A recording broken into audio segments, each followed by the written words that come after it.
దొరికినంత దోచేయి. Cricket balls, bucket కుర్చీలు, gym పరికరాల పేరట లూటి, అయిన వారికి కాంట్రాక్టులు, వ్యక్తిగత ఖాతాల్లోకి నగదు. జగన్మోహన్ రావు టైంలో హెచ్సిఏలో అక్రమాలు ఎన్నో. ఐపీఎల్ టికెట్ల విషయంలో సన్ రైజర్స్తో లొల్లి, కావాలని ఇబ్బందులకు గురి చేసిన వైనం, విజిలెన్స్ విచారణతో బయటపడ్డ లీలలు. ఇక మరి వీళ్ళ గురించి మనము ఏం చెప్తాము, ఎన్ని చెప్పినా తక్కువనే.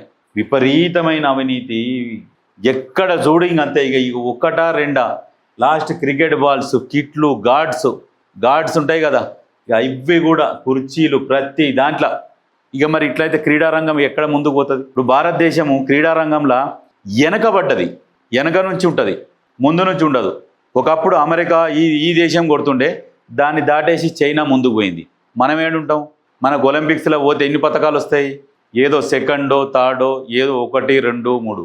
వాళ్ళేమో ఇక 100, 90 ఆ రకంగా పథకాలు వాళ్ళు గెలుచుకుంటారు. మనం ఎందుకు దూరం ఉంటారంటే ఒక ఇటువంటి దరిద్రులు ఉండడం వల్ల మనం ఆటలల్లో రాణించలేకపోతున్నాం. మనకు సరైన వసతులు ప్రభుత్వాలు కల్పిస్తున్నాయి, కానీ వాటి పేరిటే ఈ దొంగలు దోచుకుంటున్నారు. ఈ దొంగలు ఎవరంటే మళ్ళీ ఆ ప్రభుత్వానికి బంధువులు, ఆ ప్రభుత్వంలో ఉన్న పెద్దలకు బంధువులు. ఈ రకంగా దోచుకున్నాక ఆటలల్లో ముందుకు పోవాలంటే ఎక్కడ పోతారు ప్రజలు? మళ్ళీ అది ప్రజల సొమ్మే, ప్రజల సొమ్ము ప్రజలకే ఖర్చు పెడదామంటే కూడా ఖర్చు పెట్టనీయకుండా వాళ్ళే దోచేసుకుంటారు. మరి అసొంటోన్ని ఎందుకు గద్దె మీద కూసబెట్టాలి? ఈ రకమైన అవినీతి చేసేటోళ్ళు మళ్ళీ ఈ కేటీఆర్ మాట్లాడుతుంటాడు. ఇంకా దమ్ముందా, మొగాడివైతే ఈ ఆయన భాష. మరి ఇవన్నీ ఏంది లీలలు? నీ లీలలు, ఈ లీలలు, ఎన్నో లీలల పార్టీ అయిపోయింది ఇది. ఆ లీలల పార్టీ చేసిన లీలలకు ఇవాళ తెలంగాణ ప్రజలు సతమతం అవుతున్నారు. ఆ ముళ్ళ కిరీటాన్ని నెత్తిలో పెట్టుకున్న రేవంత్, ఆ ముళ్ళ కిరీటాన్ని నెత్తిలో పెట్టుకొని పరిపాలిస్తున్నాడు.